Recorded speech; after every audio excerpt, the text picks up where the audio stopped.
Bangla calendar অনুযায়ী 17ই জুলাই থেকে শুরু হয়েছে শ্রাবণ মাস। শ্রাবণ মাস হিন্দুদের অত্যন্ত শুভ। এটি মহাদেবের প্রিয় মাস। এই সময় মহাদেবের পুজো করলে ভক্তের সব মনের ইচ্ছে পূর্ণ হয়। এছাড়া শ্রাবণ মাসে শিবের পুজো করলে আর্থিক সব কষ্ট দূর হয়ে যায়। শ্রাবণ মাস চলছে এখন, আর এই পুরো মাসটিকে সমর্পণ করা হয়েছে ভগবান শিবকে।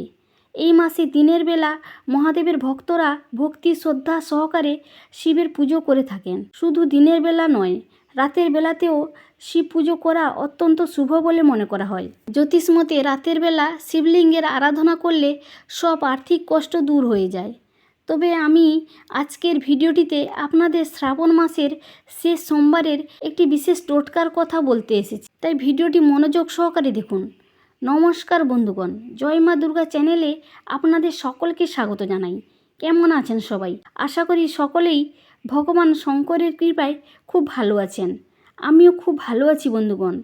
আজকের ভিডিওর মূল বিষয় হলো শ্রাবণ মাসের শেষ সোমবার কী করণীয়, অর্থাৎ এই শেষ সোমবার দিন আপনি কি করবেন।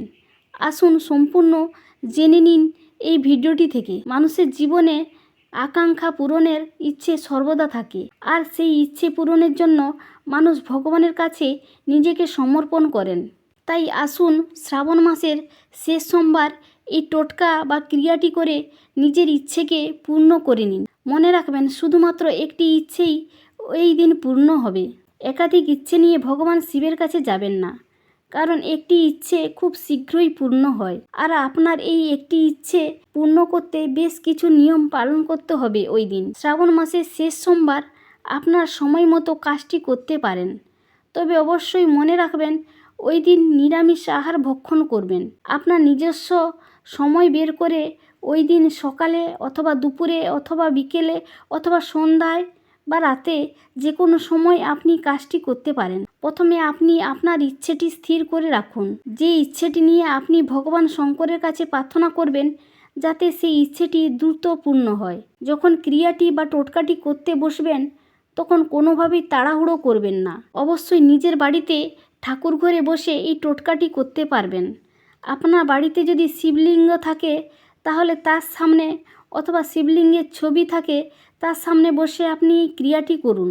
শিবলিঙ্গ থাকলে অবশ্যই নিয়ম মতো তার অভিষেক করান, আর যদি ছবি থাকে তাহলে গঙ্গা জল ছিটিয়ে দিন। ক্রিয়াটি বা টোটকাটি যখন করতে বসবেন, তখন আপনার মুখ অবশ্যই উত্তর অথবা পূর্ব দিকে থাকতে হবে। শিবলিঙ্গে অভিষেক করার সময় ওম নমঃ শিবায় মন্ত্র জপ করতে থাকুন, অথবা যদি ছবি থাকে তাহলে ছবিতে গঙ্গা জল ছিটানোর সময় ওম নমঃ শিবায় মন্ত্র জপ করতে থাকুন। এরপর প্রয়োজনীয় ধূপ দীপ জ্বালিয়ে দিন। এখন আপনার প্রয়োজন 108টি বেলপাতা। এই বেলপাতাগুলি নিখুঁত হতে হবে, অর্থাৎ যেন কোনো ফাটা ছেঁড়া বা পোকা না থাকে। এরপর বেলপাতাগুলিতে একটু গঙ্গা জল ছিটিয়ে নিন। বেলপাতা পাওয়ার জন্য আগে থেকে কোনো দোকানে, অর্থাৎ ফুলের দোকানে বলে রাখলে ওরা ব্যবস্থা করে দেবে। আর আপনার বাড়িতে যদি বেলগাছ থাকে তাহলে সেই বেলগাছ থেকেই নিখুঁত পাতাগুলি বেছে বেছে তুলে রাখুন। বেলপাতাগুলোর উপরে গঙ্গা জল ছেটানো হয়ে গেলে একটু সাদা চন্দন বেটে নিন, অথবা সাদা চন্দনের গুঁড়ো দশকর্মা দোকান থেকে কিনে এনেও গঙ্গা জল মিশিয়ে করতে পারেন। এবারে প্রতিটি বেলপাতায়, অর্থাৎ একটি বেলপাতায় 3টি পাতা থাকে, ওই 3টি পাতাতেই 1 ফোঁটা করে চন্দনের টিপ লাগান, এবং টিপ লাগানোর সময় ওম নমঃ শিবায় মন্ত্র জপ করতে থাকুন। বেলপাতার মসৃণ দিকটাতে চন্দনের টিপ লাগাবেন। একটি বেলপাতায় 3টি টিপ দেওয়া হয়ে গেলে একই মন্ত্র জপ করতে করতে ভগবান শিবকে অর্পণ করুন। এভাবে 108টি বেলপাতা ভগবান শিবকে পরপর নিবেদন করুন। প্রতিটি বেলপাতার 3টি পাতাতে সাদা চন্দনের ফোঁটা বা টিপ দিতে ভুলবেন না। সমস্ত বেলপাতা অর্পণ করা হয়ে গেলে এবার আপনি করজোড় করে ভগবান শঙ্করের কাছে আপনার মনের ইচ্ছা জানান।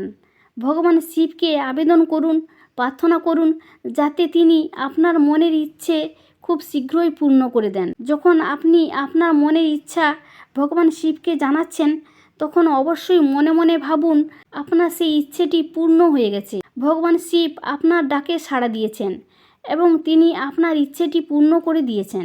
এইভাবে বেশ কিছুক্ষণ করজোড় করে বসে ভাবতে থাকুন আপনার ইচ্ছেটি পূর্ণ হয়ে গেছে। 5 থেকে 7 মিনিট এইভাবে ভাবার পর, অর্থাৎ কল্পনা করার পর, আপনি মাথা ঠেকিয়ে প্রণাম করে চলে আসুন।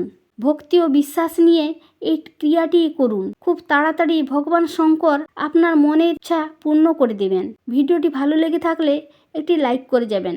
ধন্যবাদ।